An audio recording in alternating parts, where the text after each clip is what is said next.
On the day of the engagement, my fiancé made me go through the entire engagement ceremony alone. Meanwhile, I saw on trending that she was publicly confessing her love to her crush. After her crush returned to the country, he immediately became my boss. He took my spot for the prestigious industry exchange in the jewelry sector, and even secured the jewelry design competition championship that should have been mine. I confronted Elizabeth, and she said, "Don't make a scene. How dare you compare yourself to him?" So, I ran away from the wedding, switched jobs to the rival company, and became a jewelry tycoon in the industry. Elizabeth, however, was holding a large diamond ring in her hand, crying and begging me to come back and marry her. I wrapped my arm around another woman's waist, showing off my company shares, and said, "Stop joking. How dare you compare yourself to her?" Chapter 1. 1 hour before the engagement party, I sat in front of the vanity. My phone paused on the message screen from Joaquin. It was a picture and several texts. He was wearing a navy blue suit, his arm around Elizabeth's waist, the two of them looking like a perfect couple. "I heard you're getting engaged today.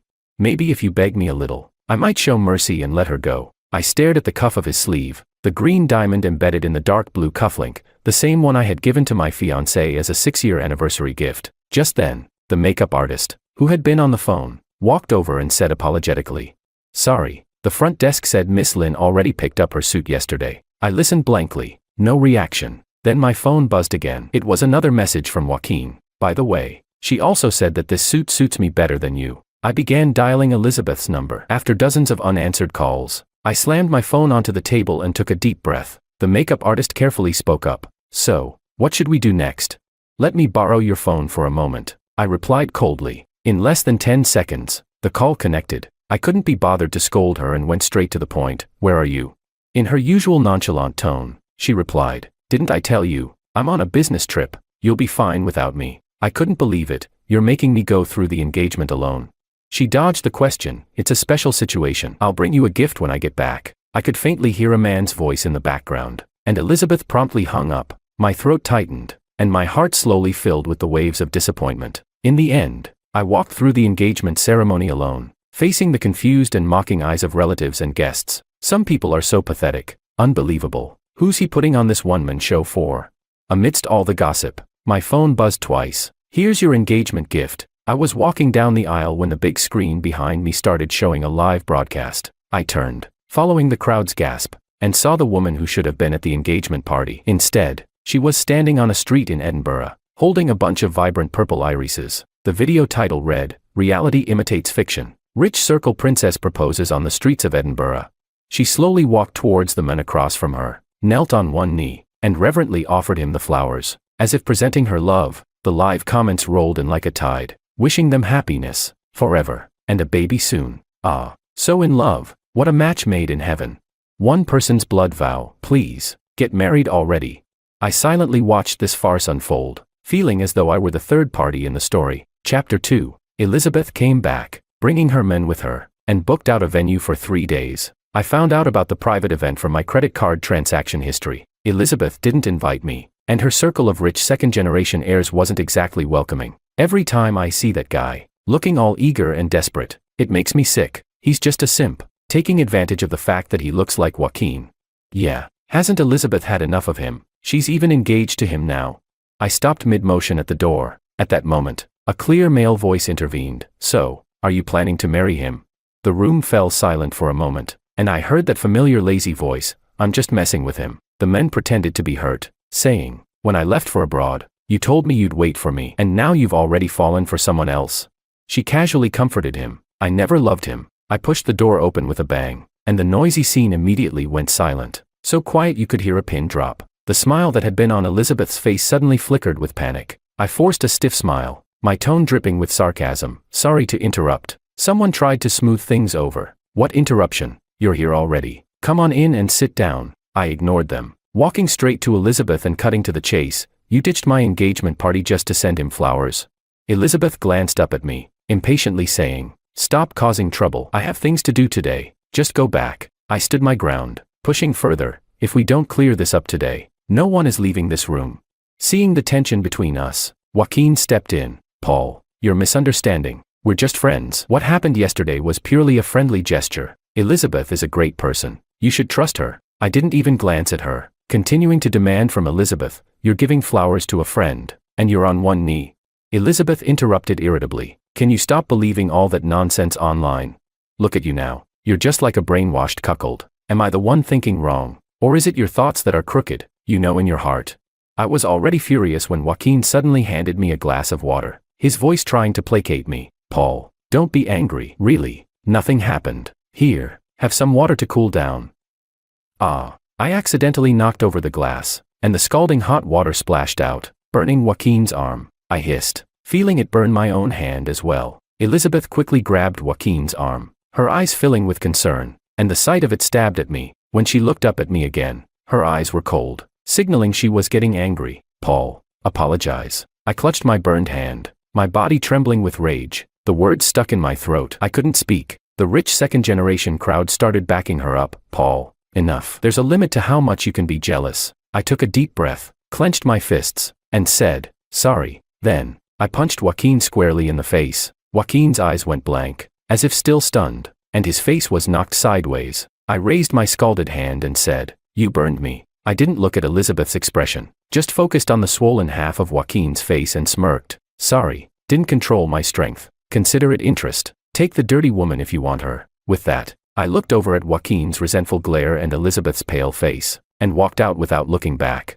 Chapter 3. I was born in a remote mountain village in the south. Growing up, I herded cattle and planted corn, never having seen the outside world. It wasn't until I ranked first in the city's high school entrance exam that an uncle with the last name Lin came to my house. I followed him to City A and became a sponsored student in the Lin family. At the Lin house, I met Elizabeth. She had just blossomed into a young woman, elegant, graceful, and stunning, capturing my youth. In the very beginning, I was just Elizabeth's little follower. During PE class, she played volleyball while I passed her water and towels. When she had her first crush, I covered for her for 3 years. She skipped class to go to a concert and left all her homework for me. Her friends called me the top simp, often teasing me. I didn't mind. Being good to her felt like a reciprocal exchange, not related to my dignity. I didn't truly fall in love with her until a summer night 12 years ago. It was Elizabeth's birthday party, and those rich second-generation heirs tricked me into thinking Elizabeth had gotten drunk and wanted to see me. It was past 11 p.m. and I couldn't get a taxi, so I ran for over 10 kilometers. By the time I arrived,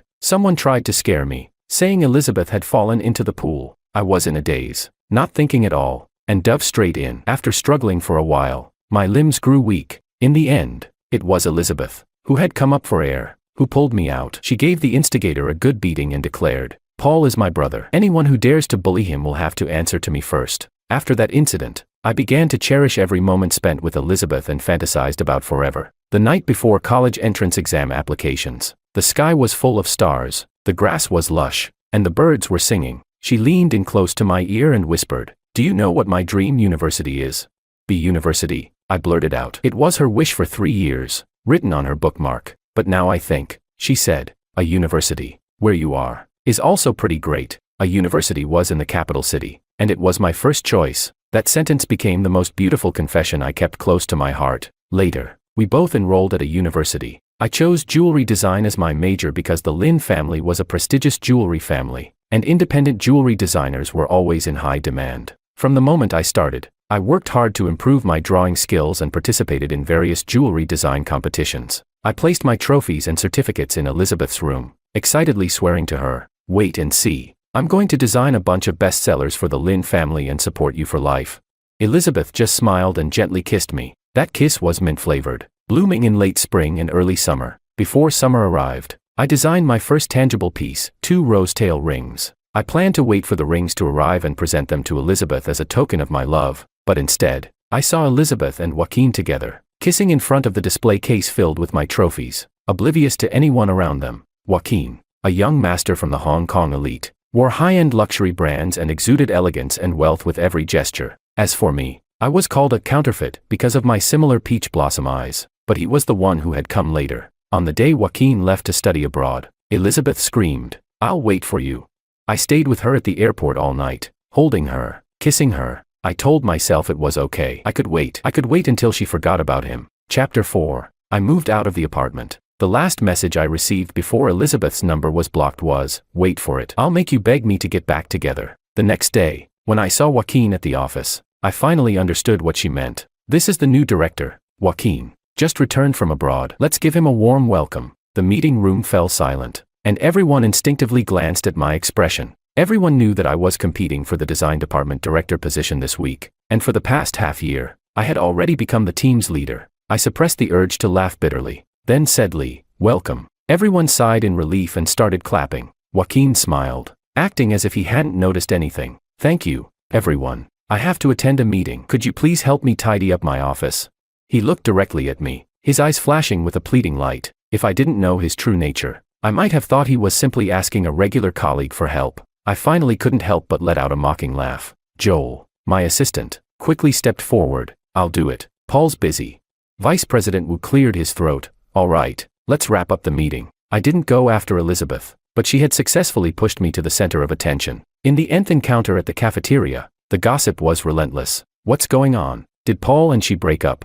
Did you hear? He got stood up at his engagement party. Such a pity, but he brought it on himself. He had to fly too close to the sun, aiming for the phoenix."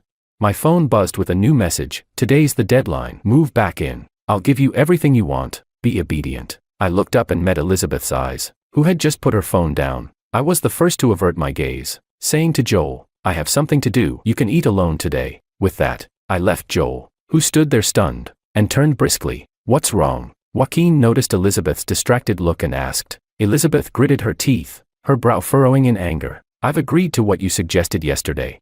Elizabeth and I were now in a full-blown Cold War. Meanwhile, my latest design draft was rejected by Joaquin for the 6th time. "What's going on with you? The rose element we agreed to add, what is this? The rose doesn't fit the theme for this issue. Who's the director here, exactly?" Joaquin tilted his chin slightly, arrogance radiating from his eyes. He slammed the design paper into my chest. "If you don't fix it, I'll report you for negligence." I took a deep breath, suppressing the anger swelling in my chest, and silently turned around. "Elizabeth, Paul doesn't seem to be doing well lately. You should talk to him. If he keeps this up, he'll drag down the whole design department." The sweet, syrupy voice drifted through the crack in the door. The colleagues passing by immediately hid their gossiping stares. I lifted my head abruptly, stormed back to my office, and slammed the draft onto the desk. Joel hurriedly handed me a glass of water, trying to calm me down. "Bro, relax. It's not worth it."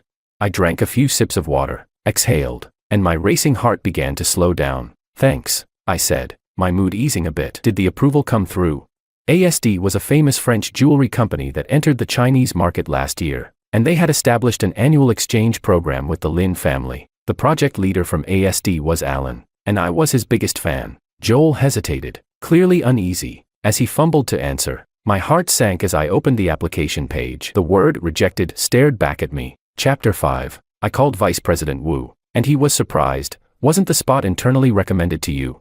"What?" I was momentarily caught off guard. "This morning, Mr. Lin mentioned in the meeting that the spot was internally recommended." I abruptly hung up the phone and rushed to the general manager's office. How could I have forgotten? She was the one who had personally given me that spot. Only she knew how long I had been waiting for this opportunity. She was always good at these little tricks, vengeful and aloof. I forcefully pushed open the door to the GM's office and saw two people standing close to each other. Elizabeth pushed Joaquin away, her movements flustered. Joaquin pretended to be nervous and adjusted his clothes and said, "He just arrived. You should talk to him properly. I'll leave now." With that, he brushed past me, suddenly stopping to smile provocatively. "See you at dinner." He flashed a triumphant grin at Elizabeth. Elizabeth nodded at him and then turned to frown at me, complaining, "Why didn't you knock before coming in?"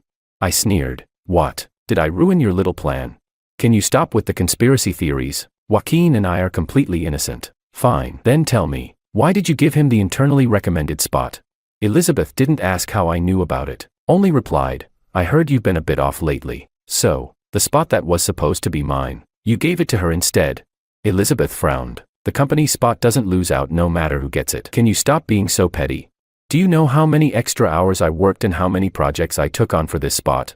I retorted angrily, my voice tinged with frustration. Elizabeth remained unmoved, replying, "I know, but you don't know. After all the work, none of it matters if you don't lower your head and apologize to me." I clenched my fists, crumpling the edges of my clothes. "Paul, I just want to tell you, I've never treated you unfairly. Only by taking back what I gave you will you realize how much you've actually received. Come back, and I'll pretend nothing ever happened." I took 3 steps back, my voice firm. "Elizabeth, everything I've received up to now is something I fought for with my own effort. When I was with you, I wasn't after any of this. I'm telling you now, this company, With him, not me. Elizabeth gave a cold, mocking smile. Joaquin has a higher degree, greater ability, and he's more obedient and thoughtful than you. How dare you compare yourself to him?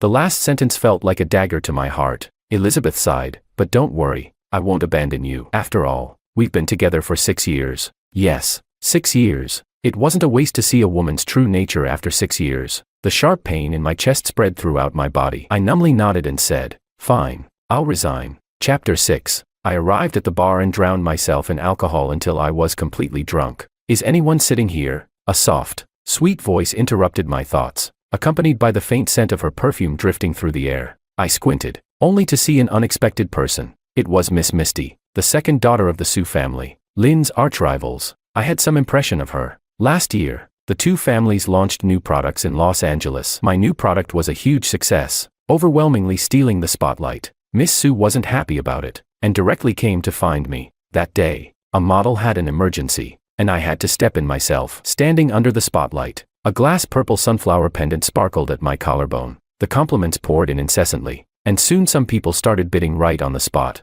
I didn't reveal myself as the designer to avoid unnecessary attention and speculation. In the growing excitement, a figure stood in front of me. Her gaze shifted from my neck to my face. We locked eyes for several seconds, and I realized she wasn't looking at the jewelry, but at me. My cheeks flushed slightly, and I frowned awkwardly. She squinted and smiled, saying, blind to what's valuable, when there's something much more precious here. Her words confused everyone around us. What happened next left everyone stunned. She pulled out a business card and handed it to me. 5 million annual salary. Sue's doors are open to you. After that, rumors spread that the second daughter of the Sue family had shown interest in Lynn's exhibition model and offered a 5 million yuan sponsorship on the spot. Only I, facing her directly at the time, understood that she was openly attempting to steal Lynn's talent. Of course, I refused her. Afterwards, Misty never revealed my identity, nor did she pursue the matter. I sighed in relief, and before Elizabeth came back, I swapped shifts with the model, so Elizabeth never suspected it was me.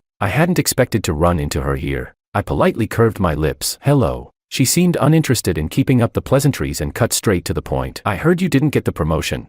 I scoffed. Do you have to be so obvious? She didn't respond. Instead, she leaned forward slightly and extended 2 fingers. Whatever she offered, I'll offer twice that. I shook my head regretfully, just wanting the conversation to end. Miss Sue, please leave. Misty lazily twirled her drink and casually said, next month is the IGS National Jewelry Design Competition. I tilted my chin slightly, determined. I'll win the championship with my skills. Misty smiled faintly, leaning in to whisper, can you really?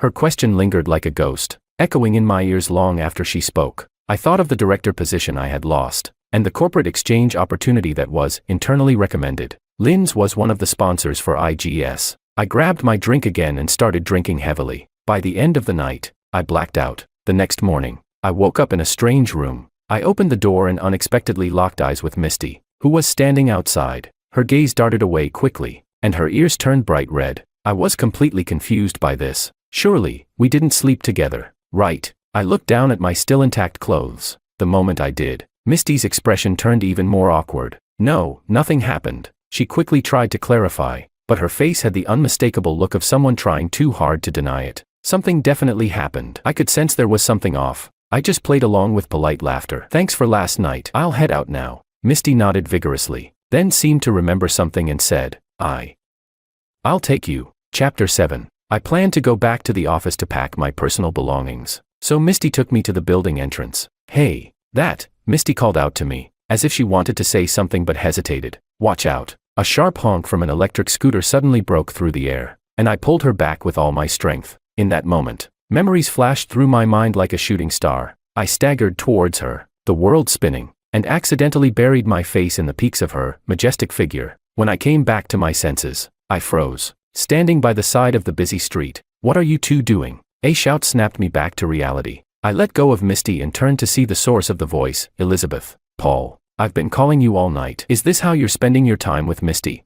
Elizabeth's hair was disheveled, her eyes dark with exhaustion. Her usual meticulous image was completely gone. A sudden, vindictive pleasure surged through me, but someone was one step ahead. Misty lightly looped her arm through mine and smiled indifferently. Do you have a problem with that? Elizabeth looked at us, stunned, unable to form a coherent sentence. No, but you too. I leaned in toward Misty, mocking. What's wrong? Are men only allowed to be yours? Then I casually draped my arm around Misty's shoulders. Let's go. Breakfast.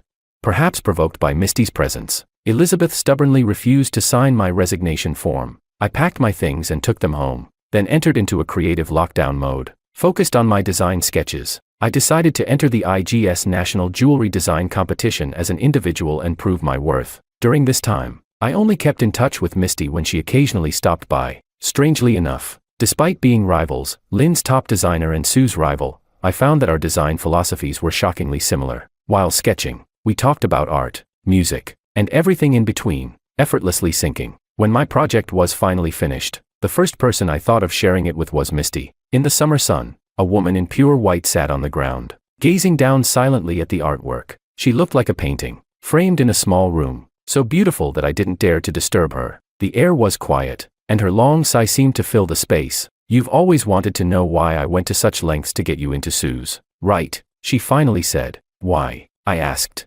intrigued. The answer lies 6 years ago, in the north side studio of the A University Art Building. The air grew still for a few seconds before I suddenly exclaimed, "Ah, were you the one with the mushroom haircut?" In my junior year, I discovered an abandoned studio in the corner of the art building while rushing to prepare for a competition. I often stayed up all night there, but soon, another person started showing up as well. After a month-long battle for space, we reached a ceasefire agreement. We'd split the studio in half. During that time, neither of us spoke. The only sound was the soft scratching of pencils on paper. Misty continued, "That period was my low point, but in your eyes, I saw light. I actually knew you from freshman year. At the club's first meeting, you showed your still immature work and told everyone you wanted to become a jewelry designer. Later, you represented the school in a national design competition and told the judges the same thing. I couldn't help but imagine what it would be like to fight alongside you." She finished speaking, then looked at me with surprise, her voice softening. "What's wrong?" I belatedly realized my face was wet, and my heart trembled. I suddenly buried my face in my hands and broke down in tears. I felt a gentle hand on my head and, without thinking, leaned onto a slender yet strong shoulder. "Trust me, your skills are more than enough. As for everything else, let me help you, okay?" "Thank you," I whispered, barely able to speak. Chapter 8. A month into the competition, I made it to the finals without any major incidents. The final event was held at the famous convention center in City A. The exhibition area was open and buzzing with people, a crowd of talented designers dressed in fine clothes. Each piece of work was framed and displayed for guests to admire. Even if a work didn't win, simply being displayed here for a few moments was an honor for any designer. And the work that drew the most attention was, naturally, the one that stood out the most. I walked over, standing in front of one particular piece, stunned and speechless. Misty approached me, softly reading the title aloud, Moonlight. "I thought your final work wasn't this one," she asked. My face turned ashen, and without thinking, I turned and ran, frantically searching through the hall. It wasn't until I saw that figure that I charged forward, grabbing a glass of red wine and hurling it directly at him. Ignoring the crowd that was beginning to gather, I shouted in fury, "You stole my design. How shameless!" The sketch I had left behind in my apartment, he hadn't changed a single line. Joaquin, looking bewildered and innocent, retorted, "What are you talking about?" "I really don't understand," I said, my voice shaking with anger. "Why do you always target me? Just because Elizabeth used to like me, you slander me like this?" I was beside myself with rage. I grabbed his wrist and started dragging him toward the door. "Stop pretending. You're coming with me to the arbitration committee." "I don't want to." Joaquin suddenly started struggling violently. Elizabeth rushed over and shoved me away, shouting, "Paul, stop bullying Joaquin." I pointed at her, my finger trembling with fury. "You're enabling him." Elizabeth was unfazed. "Can't you stop making a scene? How many times do I have to tell you? And how could Joaquin do something like that? Maybe you should reflect on yourself." My head was spinning, and in that moment, the people before me seemed like strangers. The woman I had loved for over 10 years had repeatedly lowered my expectations in the past 2 months. A member of the competition committee approached and asked, "Is there a problem here?" Elizabeth quickly responded, "No, everything's fine." The committee member nodded. "Then the awards ceremony will proceed as scheduled at 7 p.m. I opened my mouth to speak, but Misty, who had been standing behind me, gently placed a hand on my shoulder and shook her head. Elizabeth's expression darkened as she observed our interaction. "After the event, the usual place," she said coldly. Across from the venue was a university, and under the blue jacaranda tree at the entrance was where we used to meet so often. I couldn't help but glance out the window and saw the sprawling blue-violet color outside. The flower language of the blue jacaranda is desperate love. Misty whispered in my ear, like a spell cast by a prince. Rather than obsessing over something that's not right for you, it's better to look around at what's near you. The host on stage announced, the winner of this competition is, Like Me and Moonlight. Two voices rang out in my ears at the same time, with completely different content, like two thunderclaps. Misty slowly raised her right hand, speaking clearly, I'm reporting this. Ignoring the subtle gestures from the competition committee, Misty continued, Elizabeth bribed the judges. The winner of this competition is in doubt. Chapter 9. The incident eventually made headlines, and Lin family's stock plummeted. I also submitted evidence to the arbitration committee proving Joaquin's plagiarism. This year's jewelry design competition was abruptly suspended, and the organizing committee faced a major overhaul. My phone was bombarded with media inquiries, and my private residence was exposed. In desperation, I had no choice but to retreat to my hometown and lay low. Unexpectedly, the next day, Elizabeth came looking for me. She looked disheveled, her face haggard, a clear reflection of the stress she had been under. Elizabeth, I really didn't expect her to do this, I said. She looked up at me, her gaze deep and filled with emotion. The company has fired him. Come back, please. If it had been the old me, I might have easily fallen for this, but now, I just sneered. Go ahead, tell me what you want me to do. Elizabeth gently took my hand. I didn't pull away, and she seemed to savor the moment. Paul, Lin family has supported you for so many years. Just consider it a way to repay them. Attend the press conference and clarify this situation. Fine, I agreed without hesitation. Elizabeth's eyes brightened. Really? I said seriously, I'm not like you. When I say something, I follow through. Elizabeth was momentarily speechless, but didn't lash out. She forced a smile and nodded. All right, I'll arrange for a driver. After this is over, will you marry me? I paused for a moment, confused. What do you mean?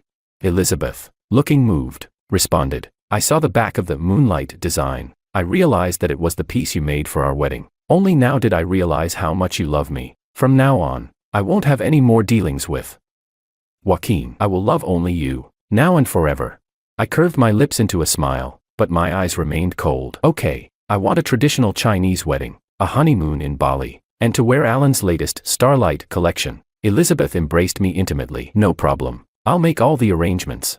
At the press conference, I picked through the statements, only saying a few polite words to return the favor. In the meantime, the buzz outside was all about my engagement with Elizabeth. On our wedding day, I wore a simple white outfit and knocked on the door of the Sue family's French estate. Confess your love and then disappear? Are you playing hard to get? Misty smiled as she looked at me. I smiled back without a word, pulling out a document from my bag. Take me in for a few days. This is my payment. Misty also took out a stack of documents. I can take you in for a lifetime. These are my payment. I flipped through the papers, my ID card, household registration book, bank cards, a stock transfer contract, and a rental agreement. I was speechless. Well, I must admit, I'm a greedy and lustful man. Misty seemed to enjoy the moment. Good. I happen to have both wealth and beauty. Feel free to take what you want. Meanwhile, news of the Lin family heiress running away from her wedding spread like wildfire across City A, even making it onto the trending news. I heard that Elizabeth waited at the wedding venue for an entire day and night, but the groom never returned. A month later, Misty and I returned to the country, and I finally turned on my phone, which had been off for a while. Thousands of missed calls and messages flooded in, and I deleted them all without hesitation. I went to Sue Corporation to finalize my job entry, then returned to my apartment, where I was greeted with a passionate embrace. Chapter 10. Elizabeth's hair was disheveled, her body completely bare. This sight alone was enough to make my blood boil. With a strange surge of strength, she forcefully pushed me onto the couch and climbed onto my waist. I struggled desperately, shouting, Elizabeth, are you crazy? The woman before me was a mess, her expression dazed, no longer the sharp, elite CEO I once knew. Paul, you're mine. You can only be mine, she mumbled as though in a trance, leaning in to kiss me wildly. I bit down hard, the metallic taste of blood spreading in my mouth. Don't make me lose respect for you, Elizabeth. Her movements paused for a moment, and just then, a strong force shoved Elizabeth away. A blanket quickly enveloped her from head to toe. Misty stood there, arms crossed, looking down at her with disdain. I've never seen someone so shameless. Elizabeth, possibly aware of how humiliating she looked, covered her face and started sobbing. I walked over and squatted in front of her, silent for a long moment. She looked up at me, her eyes filled with hope. Paul, don't you want me anymore? I sighed and patted her face gently. Do you get it now? This is how you treated me before, Elizabeth whispered. I'm sorry, Paul. I forced a smile. No need to apologize. I stopped caring a long time ago. Panic rose in Elizabeth's eyes. It's not like that. Please, don't. I turned away, not looking at her. Late feelings are more worthless than grass. Misty put her arm around my, pulling me closer. Miss Lynn, if you keep hanging around my boyfriend's place, I'll call the police. Elizabeth shot Misty an angry glance, but before she left, she said to me, I don't mind, Paul. I'll wait for you, just like you waited for me. I know you did this on purpose. You wanted me to experience what it's like to be stood up. I've felt it now, but I'm honored to feel what you went through. Just treat me as your backup. I've always been here. Moonlight, I created it. It's the witness to our love. The Sue family's Spring of Thorns became a huge success and the top piece of the season. Meanwhile, Lynn family suffered from the bribery scandal, with sales plummeting, and their new designs failed to make it into the top 50. I officially joined Sue family as the design department director, earning the nickname Jewelry Tycoon. Before I knew it, this title was widely circulated in the industry. During an interview, Misty suddenly leaned into the camera and said, I have an announcement to make. We're getting married next month. Media friends, you're all welcome to attend. I was surprised, and she winked at me. The next day, the news of our wedding took over every headline. This time, unlike before, I was genuinely excited for the wedding. After a series of tedious preparations, I finally donned a suit and stood under the bright lights. But standing next to me were two women. Seeing Elizabeth, who had seemingly appeared out of nowhere, made my lips twitch in disbelief. The crowd buzzed with chatter. Misty, however, was unfazed, casually standing there as if she were watching a show. Paul, I only realized after losing you that I can't live without you. You learned design for me, and my room still has your trophies. As I reflect, I remember all the little things we shared. We raised pets together. You know my taste in vegetables, and you picked out my dresses. My future can't have you. With that, she pulled out a diamond ring the size of a pigeon's egg, tears streaming down her face. Paul, will you marry me? I scoffed, pulling out my phone and showing her the stock page. She looked at it, and her smile froze. I put my arm around Misty's waist and smirked. Stop joking. How dare you compare yourself to her? I didn't even glance at Elizabeth again, and together with Misty, we walked toward the center of the stage. There was my bright future. Willow married me for money. I knew she looked down on me because I was mute, but I didn't care whether she liked me or not. As long as she belonged to me, that was enough. In my mind, I cursed her parents, cursed her first love, and cursed her too, but what I didn't know was that she could read minds. Every single insult I threw at her in my head, she heard them loud and clear. Chapter 1. I was born mute. My parents worried endlessly about my marriage prospects. Fortunately, the Wang family had wealth and power, so finding a wife was never a concern for me. I wanted to spend my life with a gentle and virtuous wife, so my elders arranged for me to marry Willow, the eldest daughter of the Liu family. But I later found out that Willow already had a childhood sweetheart. She was forced to marry me after her parents tore them apart. I don't know exactly when Willow gained the ability to read minds, but the first time I noticed something was off was on our wedding day, when I silently cursed her ex-boyfriend in my head right in front of her. On our wedding day, I stood beside Willow with a dark expression. Luckily, she wasn't in the mood to smile either, so the two of us, both stone-faced, accepted the congratulations of the guests. That was until Makoto showed up. For the first time that day, Willow's lifeless expression softened into a slight smile. I thought to myself, disgusting. He's dressed like a groom. If someone didn't know better, they'd think he was the one getting married today. I kept cursing Makoto in my head. Willow suddenly turned to look at me, a trace of warning in her eyes. I had no idea what was going on and gave her a questioning look. Her warning gaze swept over me again, this time carrying a hint of irritation as she said, "Watch your words." Ridiculous. I was mute. What words had I even spoken? I continued cursing Makoto in my head, and while I was at it, I cursed Willow too. On the surface, though, I remained calm and composed, using sign language to ask, What's going on? Willow's face darkened. She enunciated each word carefully. George, do you have a problem with us? What the hell? How was she reading my mind like some kind of parasite living in my head?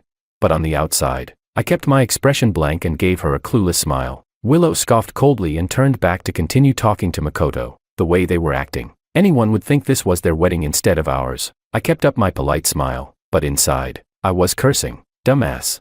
Willow sighed in exasperation. Chapter 2. As the reception came to an end, Makoto's reluctance to part with Willow was practically written all over his face. Willow's parents had also come to the entrance to see off the guests. Seeing the two of them lingering together, not only did they say nothing, but Willow's mother even smiled as she took my arm and led me away. She said, "George, they haven't seen each other in a long time. Let them catch up, we'll wait for them in the car." I smiled and nodded, but in my mind, I thought, like mother, like daughter. A shameless daughter must come from a shameless mother. Willow stopped in her tracks. I noticed her expression darken. but I just assumed she was annoyed that I was walking too slowly. Never in a million years would I have considered that she could read minds. As I waved at her, I casually threw in another curse at her father. A rotten daughter must have a rotten father too.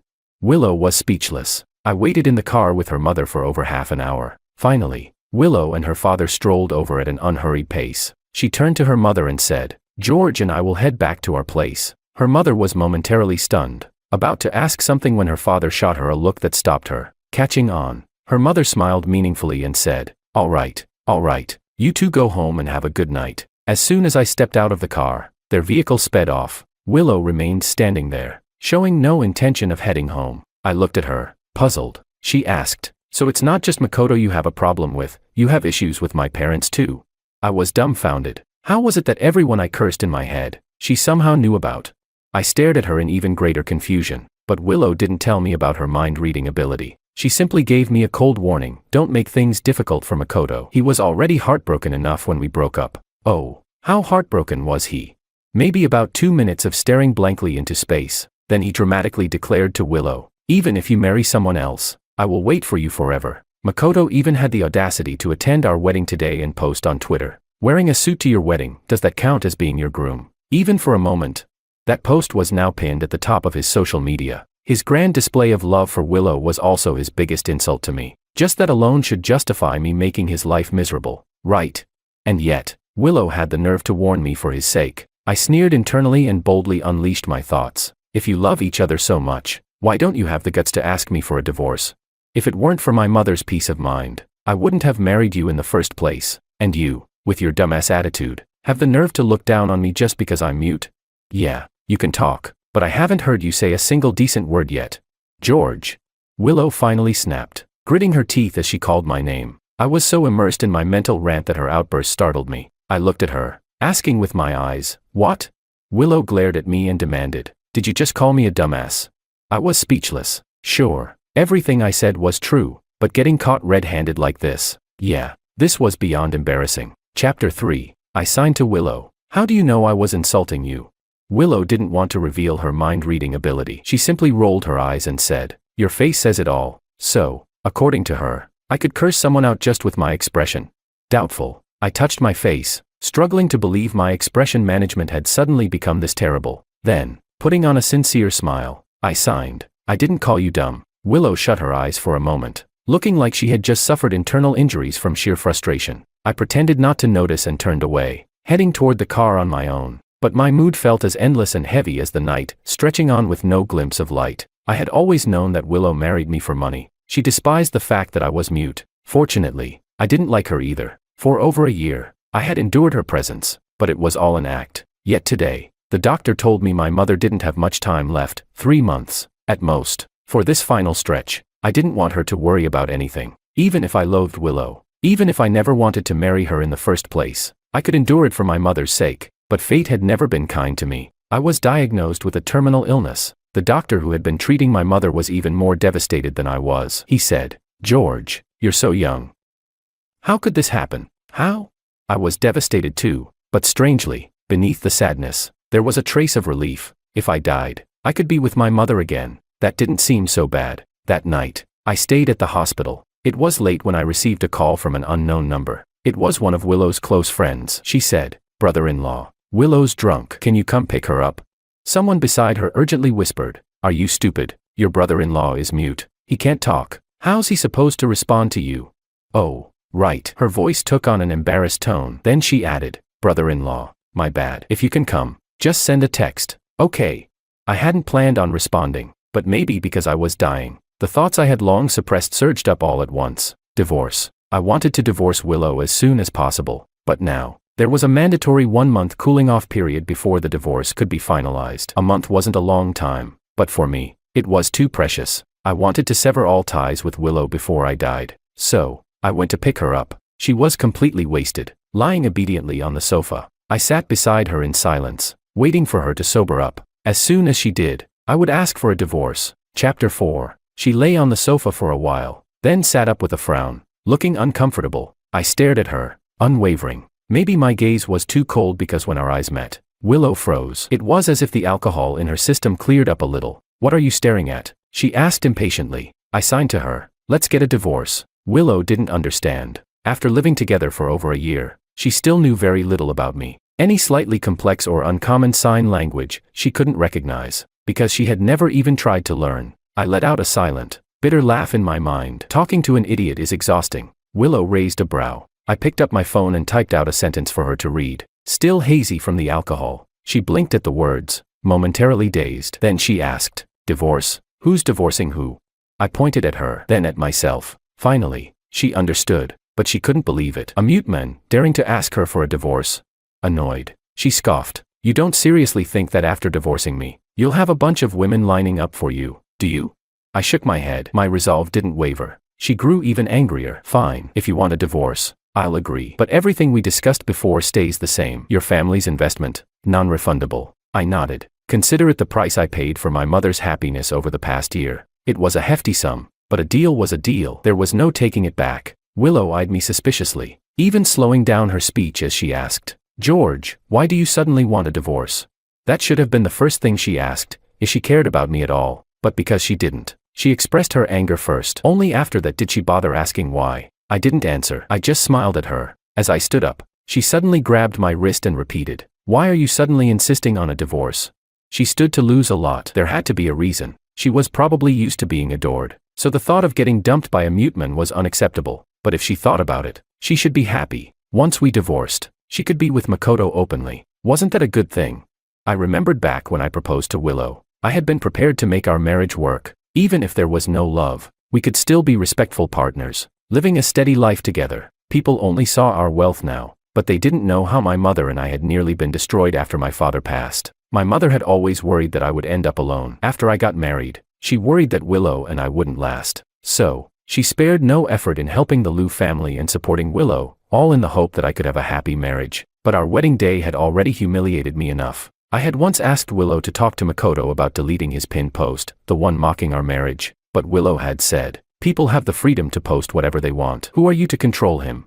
And what I choose to do or not do is also my freedom. Don't try to control me." It was at that moment I realized, Willow wasn't even worthy of mutual respect. After that, I never tried again, but to Willow, my existence alone was a restriction on her freedom. Well, now, that restriction was about to disappear. I thought, "Willow, I'm dying. You're finally free." As that thought landed, her grip on my wrist suddenly loosened. Shock flickered across her face, but I didn't know she could hear my thoughts. I was just relieved she didn't ask any more questions. That saved me the trouble of explaining. After all, she didn't love me. She didn't care about me. Why would my death matter to her?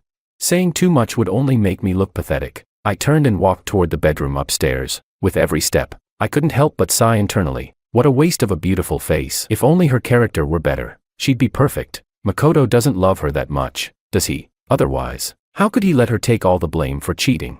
They deserve each other. At least after ruining me, they won't go on to ruin someone else. But, what a shame. I had walked this earth without ever knowing what love truly felt like. Maybe if I had met someone better, I could have experienced it. But Willow, she wasn't worthy. Chapter 5. After I went to bed, Willow went out to meet a friend. Her friend had known her since childhood. The moment she saw Willow's expression, she could tell something was wrong. At the bar, Willow looked exhausted, her brows furrowed with worry. Sophia asked, "Did you have a fight with George?" Willow shot her a sideways glance, annoyed that she was both right and wrong at the same time. Divorce was a much bigger deal than just a fight. And then there was George's illness. It seemed serious. Frowning, Willow picked up the cup in front of her and took a sip. But instead of the familiar burn of alcohol, she tasted tea. She sighed. That's when she remembered, she and Sophia were drinking tea. It was odd. Really? Sophia worked at a bar but only ever drank tea. Willow asked. "Speaking of which, why did you suddenly quit drinking, Sophia?"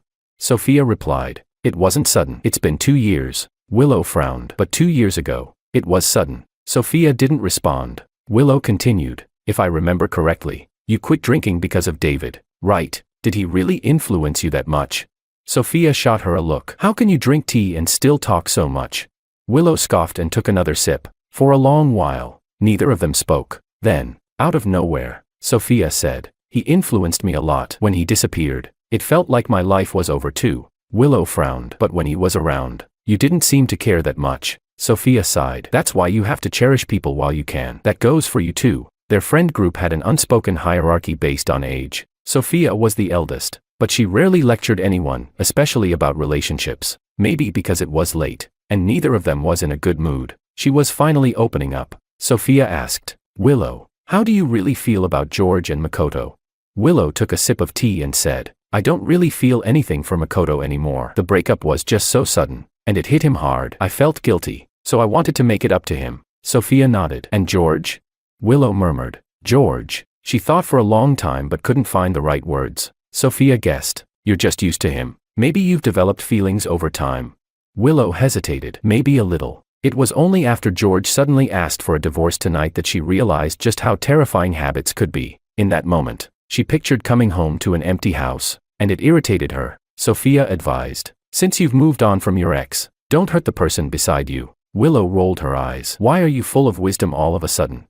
Sophia replied, "Because I've lost someone." Willow stayed quiet. Sophia sighed. "Take my advice, treat George well, or you'll regret it." Willow smirked. "If I regret it, will you finally buy me a drink?" Sophia let out a cold laugh. "I hope you can stay that stubborn forever." Chapter 6. The next morning, when I woke up, Willow was gone. I sent her a message, "Where did you go?" She didn't reply. A while later, I heard movement outside. I thought she had come back. After all, we had discussed divorce last night, and she had more or less agreed. Today, we should be going to the Civil Affairs Bureau. But when I opened the door, the person standing outside was Makoto. His attitude toward me had always been unpleasant, and now that Willow wasn't around, he was even more unrestrained in his mockery. He said, "Let's talk." Then, as if suddenly remembering, he sneered, "Oh, right, you're a mute, just like Willow." He had a voice, he just didn't know how to use it properly. Still, I was curious. What did he want to talk about, and what right did he have to demand a conversation with me? I stepped aside, gesturing for him to enter. Makoto raised an eyebrow, surprised, but eventually walked in and sat on the sofa. I turned to grab a pen and paper, ready to communicate that way, but before I could write anything, he scoffed. "A guest arrives, and you don't even offer them water." A guest? What kind of guest was he? Good thing I didn't love Willow, otherwise, he'd be my enemy. I smiled and wrote, "Say what you need to say. Don't waste my time." Makoto let out a cold laugh. "What? Do you think just because you married Willow, your life will be smooth sailing? You two will get divorced sooner or later." I smiled again and wrote, "It was your Willow who married me, in exchange for temporary peace of mind. If it weren't for my family's investment, the Liu family would have gone bankrupt long ago. Even now, despite their recovery, they wouldn't dare kick me out entirely. If I didn't bring up divorce, Willow would probably stay with me indefinitely." Who did Makoto think he was? I gave him a calm, indifferent glance. No need for threats, no need for harsh words. The balance of power was already clear in just one look. Makoto was furious. He shot up from the sofa, gritting his teeth. "You think money makes you invincible? No matter how rich you are, you're still a mute."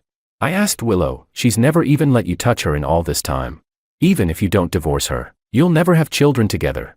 Your dad is dead, your mom is dying, and once you're gone, everything you have will." Bang. I punched Makoto straight in the face, knocking him back onto the sofa. He clutched his face, struggling to sit up. I had hit him hard, so hard that my own fingers ached. But he had brought up my parents. He could have Willow, I didn't care. But if he dared to speak about my family, then he deserved to get hit. Makoto eventually snapped out of his daze and started cursing at me. He probably wanted to fight back, but then we heard footsteps outside. He realized Willow was back, so he had to endure it. He had to make me the villain. Willow didn't disappoint him. The moment she walked in and saw him bleeding from his nose, she turned to me and demanded, "George, what are you doing?" Here we go again. I'd lost count of how many times this scene had played out. Sometimes, I even suspected that in their little affair, I was just a prop, something that made it all feel more exciting. But today, I wasn't playing along. I picked up my phone, unlocked it, and pressed play on a recording. It was a collection of all the insults, mockery, and taunts Makoto had thrown at me every time we were alone. His voice rang out, clear and undeniable, sneering, spitting out vile words, one sentence after another. Makoto's face went pale. Willow was stunned. The recording wasn't even finished when Makoto suddenly lunged, trying to snatch my phone. "Makoto." Willow's voice was sharp, low and laced with barely contained anger. Makoto froze, panic flashing in his eyes. He quickly tried to explain. "Willow, you have to believe me. That's not me. He faked it. He must have used AI too." Willow's expression remained dark. "Get out. Willow, get out. Don't make me say it a third time." Makoto clenched his teeth, his face twisted in frustration. But in the end, he had no choice but to stumble out the door. Honestly, if he had managed to squeeze out a few tears just now, his performance would have been perfect. With his acting skills, He might even have a shot at an Oscar. Chapter 7. After Makoto left, Willow saw my cold expression and, for once, softened her tone. "George, let's talk." She sounded just like Makoto. It was disgusting. I scoffed, picked up the paper and pen, and wrote, "There's nothing to talk about except the divorce." Willow hesitated, then said, "This morning, I went to the hospital to see your mom. In over a year of marriage, this was the first time she had visited my mother alone, and it was after I asked for a divorce. I felt no surprise, only disgust." I wrote, "I already agreed to all your conditions. Why did you go see my mom?" Willow replied, "She doesn't know you're sick, does she?" I froze. How did she know I was sick?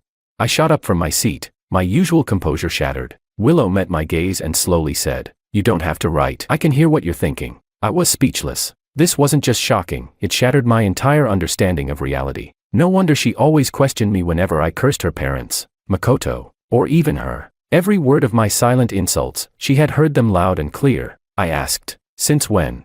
She answered, "Half a year ago, the night you came back from the hospital. That was the night my mother's condition worsened. The doctors had suggested an alternative treatment, but the chances of success were slim. That night, after my mother fell asleep, I sat by her hospital bed until 2 in the morning. The nurse had already gone home, but in the middle of the night, she unexpectedly returned to the hospital. She held my hand and said, "George, I was worried about you." A stranger, someone who was just doing her job for money, left the warmth of her bed in the middle of the night because she cared about me. Meanwhile, Willow had been at a party. Makoto was there too. Makoto even proudly posted about it online. They were celebrating, and I was in silent agony, unable even to cry out loud. I never would have guessed that the night Willow gained her mind-reading ability was that night. At 4 in the morning, when I finally returned home, she had just gotten back as well. I remembered she mumbled something when she saw me. Back then, I was too grief-stricken to pay attention. I thought she was complaining about my bad mood, but now I realized she had been asking if something was wrong. I ignored her, and in that moment, she heard my thoughts for the first time. That night, I had thought, why does my mother have to be sick? If someone had to suffer, it should have been Willow. She deserves it. She should be the one dying. Willow had been speechless. At first, she didn't believe it, but after hearing my thoughts again and again, she slowly realized it was real. And nearly every time, I was smiling on the outside while cursing her on the inside. Out of every 10 thoughts she heard, 8 were insults aimed at her, the remaining 2, curses toward her parents and Makoto. Willow sighed. "I always thought you were just petty, that you resented my past with Makoto, so you kept bad-mouthing him in your head. I never knew that he insulted you, too." Oh, he insulted me plenty, and his words were disgusting, but neither of them had expected me to record everything. Every single time. I hadn't originally planned to expose him. I had just kept the recordings as leverage, something to use if I ever needed it. But since Makoto had asked for it, I was more than happy to give him what he deserved. I looked at Willow coldly and asked in my mind, "Now that you know everything, so what?" Willow pressed her lips together, hesitating. She didn't want to talk about Makoto. Fine, I wouldn't force her. So I asked a different question, "When are we going to the Civil Affairs Bureau?" Willow said, "George, you should focus on your treatment right now." I wrote, "What I do or don't do is none of your business." Those were her exact words to me before. Now, I was throwing them back at her. Without waiting for her reaction, I got up and left. Willow called after me, "George, where are you going?" "What's it to you, dumbass?" Willow was speechless. Chapter 8. I went to the hospital. The caretaker greeted me with a smile. "Miss Liu came by this morning." I nodded. Seeing that I wasn't surprised, she hesitated before asking softly, "Are you two back together?" I shook my head, then took out my phone and typed, "We're getting a divorce." She was startled, holding my hand tightly. She asked, "Did she ask for it?" I replied, "No, I did. I was the one who didn't want Willow. So what if she was breathtakingly beautiful? She had never loved me, never even seen me as her husband. What was the point of keeping such a marriage?" The caretaker studied my expression, reading the certainty in my eyes. She sighed, eyes reddening. "Then, what will you do from now on?" Yes, what would I do? My father was long gone, my mother was dying, and I was terminally ill. I had all the money in the world, but I couldn't buy a single person who genuinely cared for me. The caretaker looked even sadder than I felt. Her eyes shimmered with unshed tears. I lowered my head, avoiding her gaze, because if I met her eyes, I might lose control and cry too. But even if I did, no sound would come out. Silent pain was like a boomerang, flowing out with my tears, only to circle back and stab into my heart all over again. I knew this feeling too well. It hurt, so much that I wished I could just die and be done with it. The caretaker told me that Willow had spent a long time talking to my mother that morning. After Willow left, My mother secretly wiped away tears. The caretaker hadn't dared to ask too much, afraid of making her even sadder, but I could guess what Willow had said. I typed out a message to my mother. What did Willow say to you this morning? She smiled brightly. What else? She said that your relationship is getting better and that I should wait to become a grandmother. I signed. No, she wouldn't say that. Why not? My mother playfully rolled her eyes. Didn't you always tell me how good she was to you? That had all been lies. To make my stories more believable, I had even taken pictures of my takeout meals and sent them to my mother, claiming Willow had cooked them. I had woven so many lies that, in my mother's eyes, Willow and I had always been a loving couple, but now, I had to be the one to shatter that illusion. I signed. Mom, Willow and I are getting a divorce. She wasn't shocked, just slightly surprised before she gently asked, is Willow just throwing a tantrum? I shook my head and replied, she doesn't love me. My mother sighed. I see. She reached out and pulled me into a hug. In that instant, all the composure she had been holding onto crumbled. Her voice trembled. Our George is such a wonderful person. If she doesn't love you, it's her loss. You must have suffered so much, holding on this long for my sake. I shook my head. I didn't feel like I had suffered. Even though Willow had never truly cut ties with Makoto, I had never loved her, so I wasn't heartbroken, just amused at the absurdity of it all. The only thing that made me sad was that I hadn't asked for a divorce sooner, hadn't told my mother the truth earlier, because in the end, she had to hear it from Willow's lips, that she didn't love me. When Willow had said those words this morning, my mother must have been heartbroken. Hearing her own child being so thoroughly rejected, she choked back tears and tried to comfort me. It's okay, George, you're such a good person. You'll definitely meet someone even better in the future. Just let Willow live to regret this. I smiled and nodded, but deep down, I knew Willow wouldn't regret it, and I wouldn't have a future. Chapter 9. Willow kept delaying the divorce. I had messaged her several times, but she either made excuses or ignored me altogether. Losing patience, I took the matter straight to her parents, and then, they exploded. Mr. Liu scolded her harshly. We turned a blind eye to your situation with Makoto, but how can you have no boundaries whatsoever? If George takes this public, he's a mute, and from a single-parent family, the public will side with him. It'll ruin your reputation and drag down Liu Corp's stock price. Go apologize to George immediately. No matter what, you cannot get divorced. After berating Willow, they turned to me, attempting to play the sympathy card. They brought expensive gifts to the hospital, telling my mother how much they valued me. Mrs. Liu said warmly, whatever Willow has done wrong, we'll discipline her. We'll make sure she changes for the better. George, don't act on impulse. Talking about divorce so casually, it's the worst thing for a marriage, I thought. Marriage? There's no such thing between me and Willow. Just as I was thinking that, Willow stepped into the room and heard my thoughts. Word for word, her brows furrowed. I put on an innocent expression and, just for fun, added another thought. Big, dumb, bozo. After all, no one else could hear me insult her. In her parents' eyes, I was still the victim. Willow had no way to explain herself. Frustrated, she pulled me outside. She said, I'll agree to anything except divorce. I replied, so if I keep mistresses, you'd be fine with that too? George, I continued, just divorce me already. At least let me have some peace before I die. She hesitated. Do you really hate me that much? I hadn't expected her to ask that, but her expression was serious. She looked me in the eye and said, George, can we try again? Had her parents driven her insane? What was there to try again? We had never started in the first place. I looked at her and deliberately thought, one word at a time. Willow, I have never liked you, not even in the beginning. I had only ever wanted a stable life. That had nothing to do with love. I continued, let's end this while we can still be civil. Sign the divorce papers, or I'll take this to court. If it got ugly, it wouldn't just be my reputation on the line. Willow bit her lip, glaring at me. George, you're heartless. Flattered. Just as she was about to explode, the caretaker came running toward me, her face full of panic. George.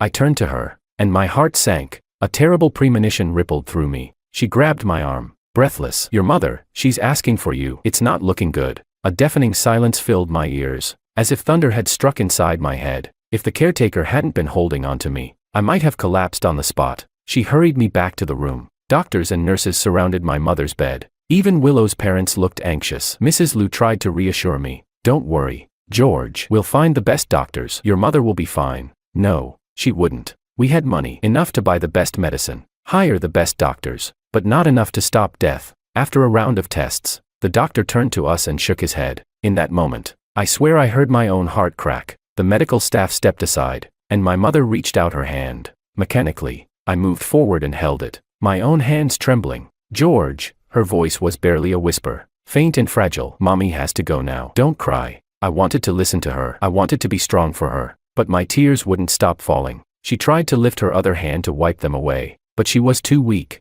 Her hand barely moved before it dropped back down. George, don't cry. I nodded desperately, my mouth opening, trying to form words. I had once been able to speak. As a child, I had called out Mom and Dad. If I could just say Mom now, maybe I could have one less regret. But no sound came out. No matter how wide I opened my mouth, nothing left my lips, until Willow leaned down and whispered, George wants to call you Mom. My mother's cloudy eyes suddenly shone with light. She smiled at me and nodded. Mommy heard it. Then, she looked around at the others, silently telling them to leave. Only Willow and I remained. I thought she was going to ask us to stay together, but instead, she took Willow's hand and begged her, will you please divorce George? Willow froze, eyes shifting toward me. Suddenly, I felt like I couldn't breathe. I clutched my chest. Something inside me had completely shattered. Before, my mother had worried about leaving me alone, hoping someone would stay by my side. But now, she was afraid my marriage would ruin me, afraid I would spend my life trapped in a mistake. She wanted Willow to set me free. Please, she whispered, agree to the divorce. I didn't know if Willow was moved by a dying person's last wish or if she finally had a conscience. But in the end, she agreed. My mother let out a sigh of relief. She touched my head and smiled. George, just be yourself. Be happy. I will, she said. Mommy's going to find Daddy now. Come later. Okay. In the next life, be our child again. Okay. George, in her final moment, I lifted her into my arms. She took her last breath there. In my embrace, I held her hand, and felt her life slip away. I thought, Mom, I'm sorry, but I'm about to disobey you one last time. I'm coming to find you and Dad soon. Chapter 10. When I woke up, I was in a hospital room. Willow was sitting beside the bed. I had no idea how much time had passed. Seeing me move to get up, she quickly said, I've already arranged for your mother's funeral. Don't rush. Get out. The sharp, unhesitating words left Willow momentarily stunned. Holding back her temper, she said, George, I already promised your mother I would divorce you. Can you at least stop hating me so much? I can't unless you die. Willow was speechless. Realizing that talking to me was useless, she got up and went outside to cool off. When she returned, she found me typing furiously on my phone. Something about the way I looked set off alarm bells in her head. She rushed forward and snatched the phone from my hands. Her eyes widened as she read what I had written. George, do you have to do this? She snapped. I replied, I already told you, if you refuse to divorce me, I don't mind making this public. I was about to post a divorce statement. I didn't care if it ruined the Liu family's reputation. I didn't care if Liu Corp's stock price plummeted. I was dying. Why should I care about anyone else's survival? Willow stared at me for a long time. Seeing that I had no intention of backing down, her expression finally shifted, subtle, but filled with exhaustion. Softly, she said, George, I already promised your mother I would divorce you. Don't bring up my mother. If you hadn't gone to the hospital and told her you didn't love me, she wouldn't have been so upset. She might have lived a little longer. Willow stiffened. Then, after a pause, she said, I never said that. I went to the hospital to find out about your condition. I figured since I was already there, I should check on your mother. But I never said anything like that. Maybe my mother had been too perceptive, picking up the truth from Willow's demeanor alone. Willow hesitated, then said, I should have told you first. I'm sorry, George. Yeah, if she had told me, at least I could have prepared. We could have kept the story straight. My mother wouldn't have been able to coax the truth out of her. I was filled with resentment, but when I thought about it more, I realized I had no one to blame but myself. If I had admitted I didn't love Willow sooner, if I hadn't swallowed my anger on our wedding day. Too many ifs. I was tired, so tired. The Liu family wanted to hold an extravagant funeral for my mother, but in accordance with her wishes, I kept everything simple. After she was buried, I moved back to my own house. Tabloid reporters followed Willow, capturing several images of her standing outside my building but never entering. Speculation arose. People suspected that our two families had fallen out and that we were heading for a divorce. The rumors sent Liu Corp's stock prices tumbling. Willow's parents came to see me, hoping I would reconcile with their daughter. Mr. Liu said, George, think about us too. If we're being honest, Willow never really did anything wrong to you. If our company collapses, how does that benefit you? Mom. Willow suddenly rushed in, cutting off her mother's words. She turned to her parents and said, go home. They were clearly unhappy, their faces stiff with disapproval. Willow glanced at me. I hadn't moved at all. More importantly, I hadn't thought anything. She suddenly looked uneasy. She stepped forward and said, George, let's go for a walk. Okay.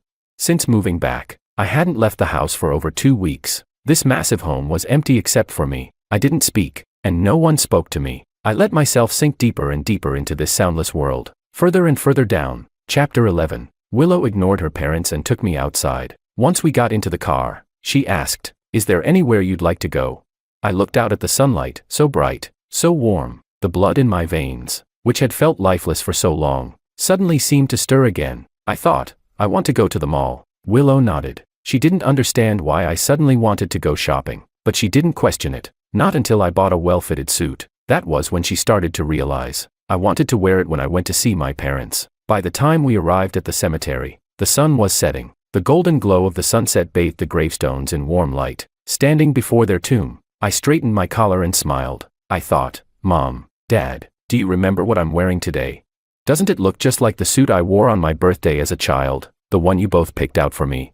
I dressed like this so you would recognize me right away. Living alone is exhausting. I miss you both so much." Willow stood behind me, listening to every word in my heart. I didn't care if she heard. At this point, nothing mattered anymore. But Willow did care. She suddenly stepped forward and wrapped her arms around me from behind. Her voice was hoarse, like she was struggling to hold something back. "George, the hospital found a matching donor. If you undergo the transplant, you'll be able to live. I don't need it." She tightened her hold on me. "But didn't you say you don't want to have anything to do with me after you die? I scheduled the surgery for a month from now. We can go to the Civil Affairs Bureau first, finalize the divorce, and then you can have the operation." It was a tempting offer. If my mother were still alive, I would have agreed without hesitation. But now, I had no reason to keep going. The pain in my body was nothing. The pain in my heart, however, was enough to consume everything. I thought, "Willow, I'm tired," she whispered. "Then please, I'm begging you, just take the surgery, okay?" I still shook my head. A tear landed on my sleeve, then another. Willow's choked voice trembled behind me. "Your parents. They would want you to live. Do it for them, not for me. Please? We can get the divorce first, then you can have the surgery." "George." I exhaled slowly, then thought, "Okay." Chapter 12. On the day we got our divorce certificates, Willow seemed to be in a great mood. She wore makeup and a brand new dress, looking down at the little red booklet in her hands. She then lifted her head and said to me, "Let me take you to the hospital." I shook my head, but she insisted. She said, "We agreed, you'd go straight to surgery after getting the divorce. If I don't see you in the hospital myself, what if you run away halfway?"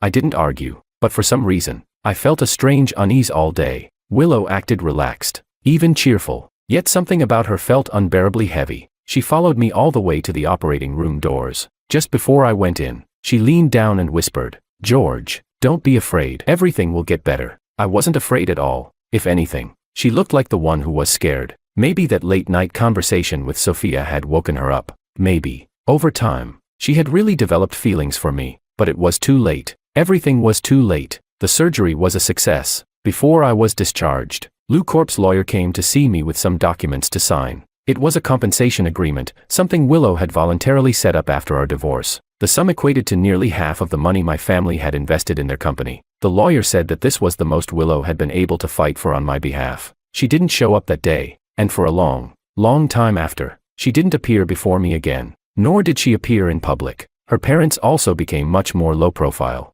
Even when the media asked about her directly, they avoided the topic. I converted all my assets into a bank account balance. Then, I left. That day, the weather was awful. It rained nonstop. I stood by the airport's glass window, watching the raindrops slide down its surface. Then, in the reflection, I thought I saw a familiar figure, but when I turned around, all I saw was a sea of strangers, people hurrying toward better futures. No time to look back. 2 years later, on Lunar New Year's Eve, after a long silence, Willow finally posted on social media, "Happy New Year." The photo attached was of an airport, but aside from the glass panels, there was no one in the frame, no indication of who she was speaking to, and yet, everyone seemed to know. Many people liked the post. No one left a comment. Willow had just set her phone down when an unknown number called. The caller ID showed an international number. She hesitated, then picked up. At first, the other end was silent. Then, a voice came through, "Happy New Year." It wasn't a thought in her mind. It was a real voice, a warm, deep voice, like heaven's melody. Willow didn't respond. The call disconnected a moment later, but that day, it became the happiest New Year of Willow's life. She whispered, "Happy New Year, George. I hope you're happy too."